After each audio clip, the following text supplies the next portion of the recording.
SJ மாந்திரிகம். இந்த மாந்திரிகத்தில் மோகினி வசியம், ஃபோட்டோவை வைத்து மோகினி வசியம் செய்வது எப்படி? ஒரு ஃபோட்டோ அதை வச்சு ஒரு மோகினி வசியம், ஆணுக்கு பெண்ணை வசியம் பண்ணி கொடுக்கறதுக்காக ஏற்கனவே சொல்லியிருந்தேன்.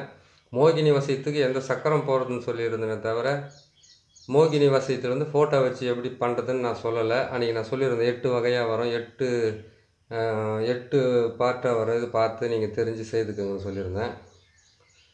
இந்த மோகினி வசியத்தை பொறுத்த வரைக்கும் ஃபோட்டோவை வச்சு எப்படி செய்யலாம், அதை எப்படி செய்தால் சரியாக வரும்ன்றதை நான் உங்களுக்கு தெளிவாக சொல்கிறேன். மோகினி வசியன்றது ஒரு பெண்ணை ஒருத்தருக்கு மோகம் கொண்டு அவங்க மேலே ஆசையோடவும் அன்போடவும் கடைசி காலம் வரைக்கும் வாழறதுக்காக செய்கிறது பேர் தான் மோகினி. ஆணுக்கு மோகினி வசியம். பெண்களுக்கு எச்சர்கள்னு சொல்லியிருக்கேன். நம்மள்ட்ட துஷ்டாத்மாக்கள் யாரும் பண்ணோம்னாக்கா பெண்கள் ஆண்களுக்கு பெண்களுக்கு ஆண்களை வசியம் பண்ணி கொடுக்கலாம். சரிங்க. இந்த மோகினி வசியத்தில் ஃபோட்டோ வைக்கிறதுன்னு கேட்டாக்கா ஆண் ஃபோட்டோ பெண் ஃபோட்டோ 2 ஃபோட்டோ வச்சு 2 பொம்மையில் வச்சு நம்ம செய்கிறதுக்கு உண்டான வழி எப்படின்றது தான் இப்போ நம்ம பார்க்க போகிறோம். இந்த சக்கரத்தை உங்களுக்கு ஏற்கனவே நான் போட்டு காட்டியிருக்கேன். முதல்ல கேட்டிங்களேனாக்கா பிரம்மனுடைய நற்கோணம், அதுக்கப்புறம் கேட்டிங்களேனாக்கா நம்ம உள்ளே பார்த்தீங்கன்னாக்கா ஆகாய வட்டம், அதுக்குள்ளே பார்த்தீங்களேனாக்கா ஆறுமுக கோணம், அதுக்கப்புறம் கேட்டிங்களேனாக்கா நம்ம பிறை கோணம், அதுக்கு மேலே கேட்டிங்களேனாக்கா முக்கோணம். இந்த எல்லா கோணத்துக்கு உண்டான வழியை நான் சொல்கிறேன். அதை நான் காட்டுறேன், கீழே போட்டிருக்கேன். ஏற்கனவே நீங்கள் பார்த்து இருப்பீங்க. இதை செய்து முடிச்சிட்டிங்க. இதை செய்து முடித்த உடனே நீங்கன்னா சரின்னு கேட்டிங்களேனாக்கா இந்த சக்கரத்தை ஒரு தகட்டில் போட்டு எழுதுங்க. ஒரு தகடு இல்லை, மொத்தம் நீங்கள் எழுத வேண்டியது கேட்டிங்கன்னாக்கா 3 தகட்டில் எழுத வேண்டியது இருக்கும். 3 தகட்டில் ஒன்று முருங்கை மரத்துக்கு கீழே புதைக்க வேண்டியதாக இருக்கும். ஏன் இந்த பொம்மையை கூட நீங்கள் முருங்கை மர கட்டையினுடைய வேரில் கட்டையில் கூட நீங்கள் செய்தீங்கன்னா கூட உங்களுக்கு நல்ல ஒரு மோகினி வசியத்தை செய்துக்கிறதுக்கு உண்டான வழி நல்லபடியாக கிடைக்கும் உங்களுக்கு. சரி, இப்போ என்ன பண்ணிக்கிட்டீங்கன்னா இந்த சக்கரத்தை ஒரு தகடு நான் வச்சுருக்கேன் பார்த்தீங்களா, அந்த மாதிரி தகட்டில் நீங்கள் எழுதிக்கிங்க. எழுதி முடிச்சிட்டிங்களா? அது எழுதி முடிச்சுட்டு உடனே என்ன பண்ணணும்னு கேட்டிங்கன்னாக்கா இதுக்கு உண்டான சக்கரத்தை போட்டு எழுதிட்டீங்க. அதுக்கப்புறம் கேட்டிங்கன்னாக்கா இது எப்படி நீங்கள் செய்யணும்னு பார்த்தீங்கன்னாக்கா முதல்ல வெள்ளிக்கிழமை நாளில் நீங்கள் செய்துக்கலாம். அந்த விஷயத்தை வெள்ளிக்கிழமை நாளில் நீங்கள் மோகனத்துக்கு உண்டானதை மோகனத்துக்கு உண்டான நாளில் செய்கிற மாதிரி முன்ன சொல்லியிருக்காங்க இல்லையா, அதே மாதிரி கேட்டிங்கன்னா வெள்ளிக்கிழமைக்கு மோகினி வசியத்துக்கு நீங்கள் தாராளமாக செய்யலாம். மோகினி வசியத்தை நீங்கள் செய்யணும்னு கேட்டிங்கன்னாக்கா அதுக்குன்னு கேட்டிங்கன்னாக்கா இரவு நேரம் தான் அது கரெக்டாக இருக்கும். பகல் நேரம் அதுக்கு ஒத்து வராது. எப்போவுமே இரவு நேரத்தில் நீங்கள் செய்து இதை நீங்கள் வெற்றி காணலாம். தாராளமாக பெண்கள் வசியம் ஆகிறதுக்கு ஆரம்பிப்பாங்க. இந்த சக்கரத்தை இந்த தகட்டில் போட்டு எழுதுங்க. எழுதி முடிச்சதுக்கப்புறமா கேட்டிங்கன்னாக்கா இதை பசும்பாலில் போட்டு ஊற வைங்க. அதுக்கப்புறம் புணுக்கு, ஜவ்வாது, முக்குடல், அதுக்கப்புறம் கேட்டிங்கன்னாக்கா அக்தர் இது ஏதாச்சும் வாசனை திரவியங்களை போட்டுக்குங்க. அதே மாதிரி கேட்டிங்கன்னாக்கா ஊதுவத்தி, சந்தனம் இது எல்லாமே தேவைப்படும். வாசனை திரவியங்கள் அதிகமாக தேவைப்படும். அதிகாலையில் செய்யலாம். நைட்டு 11 மணிலேருந்து 2 மணிக்குள்ளே செய்யலாம். அப்படி இல்லைன்னு கேட்டால் விடிய காலம் 3 மணிலேருந்து 4:30 மணி 5 மணிக்குள்ளே செய்து முடிக்கலாம் அந்த வேலையை. சரிங்க, நீங்கள் செய்து முடிங்க. இதை செய்து முடிச்சுட்டு என்ன பண்ணுறீங்கன்னு கேட்டிங்கன்னாக்கா இந்த 2 உருவத்தை செய்கிறீங்க. இந்த 2 உருவத்தை செய்து இந்த உருவத்துக்கு என்ன பண்ணுறீங்கன்னு கேட்டிங்கன்னாக்கா இந்த தகுட்டை நான் போட்டிருக்கிற இந்த சக்கரத்தையே பாருங்கள். நல்லா ஏற்கனவே நான் போட்டு காட்டின சக்கரம் தான். அந்த சக்கரத்தை பார்த்துட்டு அதுக்கப்புறம் நீங்கள் காட்டி தெரிஞ்சுக்க. இதே சக்கரத்தை தான் நான் போட்டிருக்கேன் ஏற்கனவே. இந்த சக்கரத்துலேருந்து தான் உங்களுக்கு நான் வேலையை செய்து கொடுக்க போகிறேன். இந்த சக்கரத்தை எழுதிட்டிங்களா? எழுதி முடித்த உடனே இந்த 2 பாவைக்கு என்ன பண்ண கேட்டீங்கன்னாக்கா இந்த தகுடவை முன்ன ஒரு முறை சொல்லியிருப்பேன். மடித்து இப்படி குறுக்கால எக்ஸ் மாதிரி போட்டு கட்டணுன்றது ஒரு பதிவில் போட்டிருப்பேன். இதை நீங்கள் இப்படி கட்ட வேண்டிய அவசியம் இருக்காது. இதை மார்புக்கு நேரம் மட்டும் வச்சு அதுக்கப்புறம் மஞ்சள் நூலால் கட்டுங்க. மஞ்சள் நூலால் கட்டுங்க. இதை வச்சுட்டு இதையும் வச்சு கட்டிட்டு இதுக்கு தகுட்டுக்கு உள்ளார இந்த ஃபோட்டோவை நம்ம முகம் காட்ட விரும்பலை. இந்த ஃபோட்டோவை இப்படி வைக்கணும் நெஞ்சுக்கு நேராக. ஆண் உருவ பொம்மையில் பெண்ணுடைய ஃபோட்டோவை வைக்கணும். பெண் உருவ பொம்மையில் ஆணுடைய ஃபோட்டோவை வைக்கணும். வச்சுட்டு என்ன சரின்னு கேட்டிங்கன்னாக்கா இது 2ஐயுமே கேட்டிங்கன்னா தகுடால் வச்சு நீங்கள் மூடிடுறீங்க. 2 ஃபோட்டோ வச்சுட்டிங்க. ஆண் உருவத்தில் பெண் உருவம், பெண் உருவத்தில் ஆணுடைய ஃபோட்டோ வச்சுட்டு இந்த சக்கரத்தை நீங்கள் எழுதி பசும்பாலில் நீங்கள் அலசி அதை சுத்தமாக அலசிட்டு அதுக்கப்புறம் என்ன பண்ணுறீங்கன்னாக்கா அதான் சொல்லுவாங்களா எந்திர சுற்றி, அதுக்கப்புறம் மந்திர சுற்றி இது செய்கிறாங்க. அது மாதிரி என்ன பண்ண அது சுத்திகரிக்கணும். தேவை சுத்திகரிச்சுட்டு அதில் வச்சு கட்டுங்க. கட்டிட்டு என்ன பண்ணுங்க கேட்டிங்கன்னாக்கா 2 பொம்மையும் ஒன்றா சேர்த்து கட்டணும். நீங்கள் 2 பொம்மையும் ஒன்றா சேர்த்து என்ன பண்ணுங்கள், மஞ்சள் நூலால் இறுக்கி கட்ட வேண்டியதாக இருக்கும். கட்டுறதுக்கு முன்னாடி நீங்கள் என்ன பண்ணுறீங்கன்னு கேட்டிங்கன்னாக்கா, இந்த வசியத்தை நீங்கள் இந்த வசியத்தை வந்து நீங்கள் பிரயோகம் பண்ணி ஏற்கனவே பழக்கமாக இருந்தாக்கா இந்த மாதிரி செஞ்சு முடிச்சுடுங்க. இல்லை நீங்கள் பிரயோகம் பண்ணல, நான் இப்போ தான் அது கற்றுக்க போகிறேன்னு கேட்டிங்களானாக்கா, இதுக்கு உண்டான மந்திரம் ஏற்கனவே உங்களுக்கு நான் சொல்லியிருக்கிறேன். வெறும் மூல மந்திரம் மட்டும் இப்போ நான் சொல்கிறேன். கம்மியாக தான் இருக்கும் அந்த மூல மந்திரம். அந்த மூல மந்திரத்தை வரைக்கும் நீங்கள் பிரயோகம் பண்ணிக்கலாம். நீங்கள் கற்றுக்கிட்டு செய்கிறவராக்காண்டி இருந்தாவா நீங்கள் என்ன செய்யணும்னு கேட்டிங்கன்னாக்கா, மல்லிகைப்பூ வாங்கிக்கோங்க, அதுக்கப்புறம் சந்தனத்தை வாங்கிக்கோங்க, அதுக்கப்புறம் கேட்டிங்கன்னாக்கா கொஞ்சம் சவ்வாது வாங்கிக்கோங்க. சவ்வாதெல்லாம் வாங்கிட்டு மல்லிகைப்பூ, அவல் பொரி, கடலெல்லாம் வச்சுட்டு அதுக்கப்புறம் என்ன பண்ணிங்கன்னா ஊதுவத்தி நல்லா இது பண்ணிவிட்டு சாம்பிராணி புகையெல்லாம் கொடுத்துட்டு ஒரு வெள்ளை இந்த மாதிரி பொம்மையை வந்து இதுக்கு வந்து நான் வந்து கருப்பாக வந்து புருவம் அதுக்கப்புறம் இதெல்லாம் வச்சுருக்கிறேன். மோகினி வந்து உருவமே இல்லாதவங்க தான், அவங்க வெள்ளை நிறத்தில் புகை மண்டலமாக தான் இருப்பாங்கன்றது முன்னோர்கள் சொல்லியிருக்காங்க.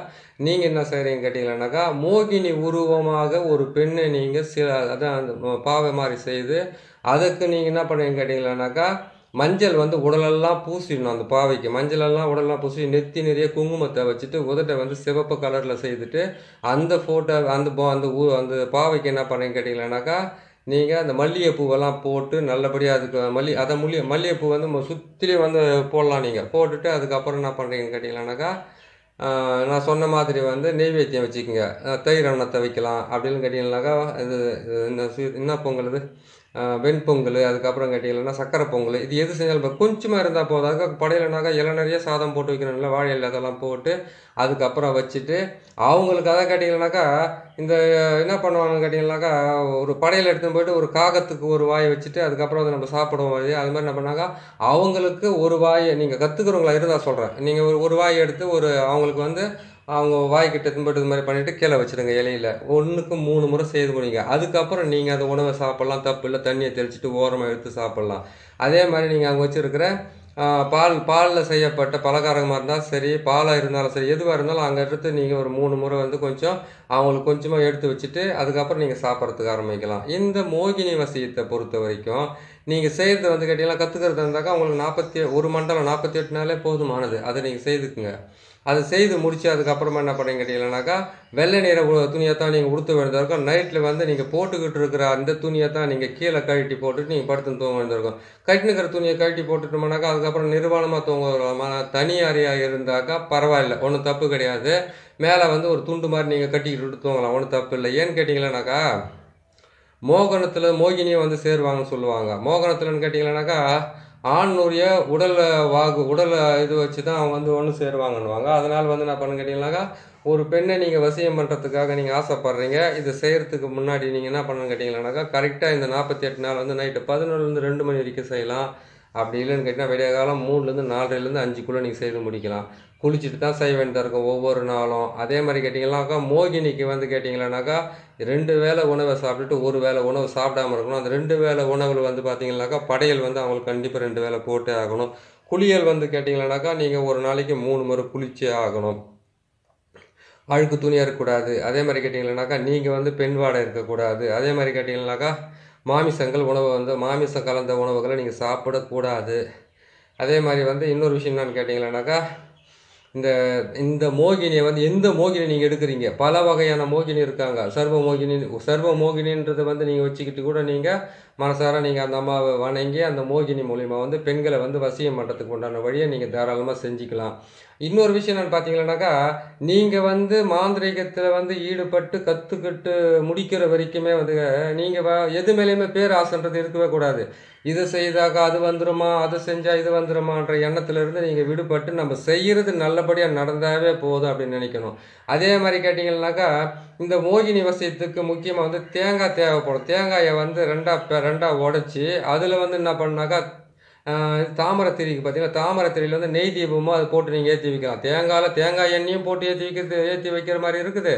அதே மாதிரி வந்து மாதுளம்பழம் இருக்குது பார்த்தீங்களா, மாதுளம்பழத்தை 2ஆக பிளந்து வச்சு அதில் இருக்கிற அந்த பழத்தை எல்லாம் உதிர்த்து தள்ளிட்டு அது வந்து என்ன பண்ணாக்கா அதில் வந்து நீங்கள் இழுப்பு எண்ணெய் ஊற்றி கொளுத்துற ஒரு பரிகாரமும் இருக்குது. இதெல்லாம் பண்ணிங்கன்னாக்கா அது கரெக்டாக வரும். தேங்காய் எண்ணெய், இழுப்பை எண்ணெய், நெய், இது 3மே சேர்த்து கூட நீங்கள் ஒரு விளக்கில் வந்து 5 முகமாக திரியாக போட்டு நீங்கள் ஏற்றிட்டு கூட நீங்கள் வசியம் பண்ணுறதுக்கு ஆரம்பிக்கலாம். வசியன்றது உங்களுக்கு நல்லபடியாக கிடைக்கிறதுக்கு ஆரம்பிக்கும். சரிங்களா? வசியம் ஆகிறது வந்து கேட்டிங்கனாக்கா ஒரு தெய்வம் தேவதை வந்து நம்மக்கிட்ட நேரடியாக பேசுமா, நம்மளுக்கு வந்து இப்போ இது ஆமான்னு கேட்டிங்கனாக்கா நம்ம சொல்கிற நீ சொன்ன அந்த மந்திரத்தை நீங்கள் பிரயோகம் பண்ணாவே பெண்கள் வசியம் ஆகிறதுக்கு பண்ணிடுவாங்க. வசியம் ஆகிறதுக்கு ஆரம்பிப்பாங்க. அது வந்து கேட்டிங்கனாக்கா இந்த பெண்ணு தான் அந்த பெண்ணு தான் நீங்கள் குறிப்பிட்டு வந்து நீங்கள் பேர் சொல்லி பிரயோகம் பண்ணால் தான் அதுக்கு தகுந்த மாதிரி வேலை செய்யறதுக்கு ஆரம்பிக்கும். அதுக்காக வந்து திருமணம் ஆனவங்களோ இல்லைன்னு கேட்டிங்கன்னாக்கா உங்களுடைய ஆசைக்காகவோ மட்டும் செய்யக்கூடாது. அதுவே நீங்கள் திருமணம் பண்ணிக்கிட்டு கடைசி வரைக்கும் வாழறதுக்கு உண்டான வழி இருந்தால் அதை நீங்கள் தாராளமாக செய்து நீங்கள் வெற்றி காணலாம். அதில் ஒன்றும் தப்பே இல்லை. சரிங்களா? சரிங்க. இந்த பொம்மையை நம்ம சொல்லிட்டோம். அந்த பொம்மையை வந்து செய்து முடிங்க. முருங்கை கட்டியால் தான் செய்யணும். முருங்கை கட்டியால் செய்யலாம். அப்படி இல்லைன்னு கேட்டிங்களானாக்கா உளுந்து மாவு இருக்குது பார்த்தீங்களா, உளுந்து மாவை தான் உளுத்தம்பருப்புன்றாங்களே அந்த உளுத்தம்பருப்பால் தான் நீங்கள் செய்ய வேண்டியது இருக்குது. அதை செய்துட்டு அதுக்கு என்ன பண்ணணும்னு கேட்டிங்களானாக்கா நீங்கள் நான் சொன்ன மாதிரி 3 எண்ணெயை வச்சு விளக்கு போட்டு ஏற்றி 5 திரியை போட்டு நீங்கள் ஏற்றிட்டு இரவில் தான் செய்ய வேண்டியது இருக்கும். பகலில் செய்ய வேண்டிய அவசியம் இருக்காது. விடிய காலத்தை செய்கிறது இருந்தாக்கா ராத்திரியே வாங்கி வச்சுக்கோங்க. ராத்திரி செய்கிறது இருந்தால் சாயந்தரமாக வாங்கி வச்சுக்கோங்க. மல்லிகைப்பூ வாங்கி வச்சுக்கோங்க. பால் பலகாரத்துங்களை வாங்கி வச்சுக்கோங்க. அதுக்கப்புறம் வந்து வெண்பொங்கலோ நெய் பொங்கலோ சக்கரை பொங்கலோ ஏதாச்சும் ஒரு பொங்கல் வந்து செய்து வச்சுக்கிட்டு அதுக்கப்புறம் வந்து கேட்டிங்கன்னா ஊதுவத்தி வாசனை திரவியங்கள் அதிகமாக தேவைப்படும். வாசனை திரவியங்களை கேட்டு நீங்கள் எடுத்து ரெடி பண்ணி வச்சுக்கோங்க. சரிங்க. இதை வாங்கி வச்சுக்கிட்டீங்க. வாங்கி வச்சுட்டு என்ன பண்ணுங்க கேட்டிங்கன்னாக்கா எந்த பெண்ணுடைய ஃபோட்டோ வந்து நீங்கள் செய்யணுமோ ஆண் உருவத்தில் வந்து பெண் ஃபோட்டோவை வச்சு நீங்கள் செய்யணும். பெண் உருவமாக செய்யப்பட்ட அந்த பாவையில் வந்து அதாவது அதாவது மோகினின்றது பெண் மட்டும்தான் சொல்லியிருக்கிறோம் கையில். ஆனால் இந்த ஆண் இந்த பெண்ணோட சேரணுன்றதுக்காக இது ரெண்டுத்தையும் நீங்கள் செய்து தான் பொம்மையாக நீங்கள் ரெண்டுமே வந்து நீங்கள் பாவையாக செய்து தான் நீங்கள் பிரயோகம் பண்ணணுமே தவிர ஒரே ஒரு பெண் பாவையை செய்துட்டு அந்த பெண் பாவையில் மட்டும் நீங்கள் பிரயோகம் பண்ண முடியாது, பண்ணவும் கூடாது. நீங்களாக அந்த ஆண் பாவையாகவும் மோகினியை நினச்சி எந்த பெண்ணை நீங்கள் ஆசைப்படுறீங்களோ அந்த பெண்ணுடைய ஃபோட்டோவையும் இந்த சக்கரத்தையும் போட்டு எழுதி தான் நீங்கள் அதுலேருந்து நீங்கள் வெற்றி காண முடியும். ஏன்னு கேட்டீங்கன்னாக்கா மோகினின்றது வந்து பெண்ணுன்னு சொல்லிட்டாங்க, ஆண்களுக்கு தான் வசியாகும்னு சொல்லிட்டாங்க. ஆனால் ஆண் உருவத்தை மட்டும் என்ன அதை வந்து ஆண் உருவத்தை வந்து அது என்ன அர்த்தத்தில் நம்ம செய்கிறதுன்னு ஒரு கணக்கு வரும். ஆண் உருவத்தை செய்கிறதுன்றதை பார்த்தீங்கன்னாக்கா நீங்கள் ஒரு பெண்ணவை விரும்புகிறீங்க, அதுக்கு அந்த மோகினியை வந்து நீங்கள் மானசீகமாக அதாவது கேட்டிங்கன்னா மனசார நீங்கள் வந்து அவங்கள வந்து வேண்டி இந்த பெண்ணு வந்து எனக்கு மனைவியாக வரணும்னு தான் கேட்கணும். ஆசைக்கு அடிபணிஞ்சு மோசம் பண்ணணுன்ற வேலையெல்லாம் நீங்கள் ஈடுபடக்கூடாது, தப்பாக போயிடும். சரிங்களா? இதை நீங்கள் செய்து முடிக்கிறீங்க. செய்து முடிச்சுட்டு என்ன பண்ணுறீங்க கேட்டிங்கன்னாக்கா உங்களுக்கு உண்டான விளக்கத்தை சொல்லிட்டேன் நான். இப்போ இதை செய்து முடிச்சுட்டு என்ன பண்ணுறீங்க கேட்டிங்கன்னாக்கா 2 மண் பாத்திரத்தை வாங்கிக்கலாம். அப்படி இல்லைன்னு கேட்டிங்கன்னாக்கா ஒரு வாழை இலையில் நீங்கள் இந்த படையல் போட்டிங்க இல்லையா அந்த வாழை இலையில் வந்து ரெண்டுத்தையுமே ஒன்றா சேர்ற மாதிரி உங்களுக்கு புரியுதுங்களா? அதெல்லாம் செய்ய முடியாது. நீங்கள் ஒன்றா சேர்ற மாதிரி என்ன பண்ணுங்க கேட்டிங்கன்னாக்கா 2 பொம்மையும் ஒன்றா சேர்த்து அந்த ஃபோட்டோலாம் வச்சுருக்கீங்க. அப்படியே வந்து என்ன பண்ணுங்க கேட்டிங்கன்னா இப்படி போட்டதை நல்லா இறுக்கி கட்டணும் ஃபோட்டோவெல்லாம் வச்சு. சரிங்களா? ஃபோட்டோ வச்சு நல்லா இறுக்கி கட்டிட்டு அந்த வாழை இலையிலே இது போட்டு கட்டி அதை கொண்டு போயிட்டு என்ன பண்ணுங்க கேட்டிங்கன்னாக்கா மஞ்சள் நூலால் தான் கட்டணும், வேறு எந்த நூலாலும் கட்டக்கூடாது. மஞ்சள் நூலால் இதை கட்டி இதை கொண்டு போய் என்ன பண்ணுங்க கேட்டிங்கன்னாக்கா மாமரத்துக்கு கீழே புதைக்கிறது ஒரு வேலை இருக்குது. மாமரத்தில் வந்து வேரில் வந்து பேரை எழுதிட்டு அந்த பேருக்கு மேலே வந்து பக்கத்தில் வச்சு இதை எழுதி புதைக்கிறதுலாம் ஒரு தனிப்பட்ட விஷயத்தில் இருக்குது. இது முருங்கை மரத்துக்கு கீழே தான் புதைக்கணும். முருங்கை மரன்றது வந்து பேய் பிசாசன மரத்தை இல்லை, மோகினியும் இருக்காங்க. மோகினியும் இருக்காங்க. அதில் வந்து வேதாளமும் இருக்குது, மோகினி இருக்குது. எல்லாமே வந்து ஒரு பழங்காலத்தில் வந்து ஏன் பஞ்சாங்கத்திலோட பாருங்கள், இல்லாட்டி நிறைய பழங்கத்தில் இல்லைங்க விளக்கு வச்சதுக்கப்புறம் மரத்தினுடைய நிழலில் படுக்கிறதோ மரத்தை நிழலில் உக்காந்து சாப்பிட்றத வந்து பெரிய தோஷத்தை உருவாக்கும். இதை நீங்கள் வந்து விருட்ச சாஸ்திரத்தில் நீங்கள் கேட்டிங்கன்னாக்கா சொல்லுவாங்க கரெக்டாக விருட்ச சாஸ்திரத்தில் இதெல்லாம் செய்யக்கூடாதுன்ட்டு. அந்த மாதிரி இருக்குது. அதனால் நீங்கள் என்ன செய்கிறீங்கன்னு கேட்டிங்கன்னாக்கா இதை வந்து நீங்கள் கரெக்டாக பிரயோகம் பண்ணி முருங்கை மரத்துக்கு அடியில் போகிறீங்க. அதாவது காட்டில் இருக்கிற முருங்கை மரத்தில் இல்லை, வீட்டாண்டு இருக்கிற முருங்கை மரமோ வெளியில் இருக்கிற முருங்கை மரமோ அந்த முருங்கை மரத்தினுடைய வேரால் தான் இதை நீங்கள் செய்ய போகிறீங்க, இல்லை கட்டியில் தான் நீங்கள் செய்ய போகிறீங்க. இதை செஞ்சு நீங்கள் அந்த முருங்கை மரத்துக்கு அடியிலே புதைக்கலாம். அதே மாதிரி மாமரத்துக்கு கீழே கூட புதைக்கிற மாதிரி கூட இருக்குது. மாமரத்தில் புதைக்கிறது இருந்தாக்கா குழந்தை செல்வத்துக்கும் பண செல்வத்துக்கும் திருமணம் ஆனவங்களுக்கு உண்டான வழியை செய்கிறது. நீங்கள் முருங்கை மரத்துக்கு அடியிலே நீங்கள் தாராளமாக புதைக்கலாம். இதை புதைச்சி வச்சுட்டு என்ன பண்ணுறீங்கன்னு கேட்டிங்களான்னாக்கா நீங்கள் இதை வந்து செய்துட்டீங்க. புதைச்சிட்டு வந்தீங்களா போதும், ஆட்டோமேட்டிக்காக அது வசதியாக இருந்தோம்னா 48 நாள் வந்து கரெக்டாக நீங்கள் நான் சொல்கிற மந்திரத்தையும் சொல்லிக்கிங்க. அதிகாலையில் வந்து நீங்கள் இதை செய்துக்கிட்டு வந்தீங்களாவே உங்களுக்கு நல்ல பலிதமாக கொடுத்துக்க ஆரம்பிக்கும், நல்ல விஷயங்கள்லாம் நடக்கிறதுக்கு ஆரம்பிக்கும். சரிங்களா? இந்த மந்திரத்தை சொல்கிறேன். இந்த மந்திரத்தை நீங்கள் கொஞ்சம் மனப்பாடமாக வச்சுக்கிட்டு நீங்கள் சொன்னால் தான் கரெக்டாக வரும். மந்திரத்தை சொல்கிறாங்க. மூல மந்திரம் சின்னதாக தான் வரும் இந்த மந்திரத்தை. இதை வந்து நீங்கள் ஒரு நாளைக்கு அதிகாலையை செய்கிறதா இருந்தாலும் 108 முறை நீங்கள் பிரயோகம் பண்ணுங்கள்.